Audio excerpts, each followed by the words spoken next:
மிக்சியில மாவு அரைச்சு கொஞ்சம் கூட எண்ணெய் குடிக்காம வெளியே நல்லா கிறிஸ்பியா உள்ள நல்லா சாஃப்டான மெதுவடை எப்படி பண்ணலாம்னு பார்க்கலாம். அதுக்கு 1/4 கிலோ உளுந்த நல்லா கழுவிட்டு தேவையான தண்ணி ஊற்றி 1 மணி நேரம் ஊற வச்சுக்கோங்க.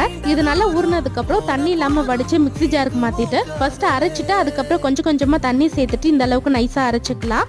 முடிஞ்ச அளவுக்கு ஐஸ் வாட்டர் சேர்த்து அரைச்சிக்கோங்க. அடுத்து இதுல 2 சிட்டிகை பேக்கிங் சோடா சேர்த்துட்டு கை வச்சு 1 நிமிஷத்துக்கு இந்த மாதிரி பீட் பண்ணிக்கலாம்.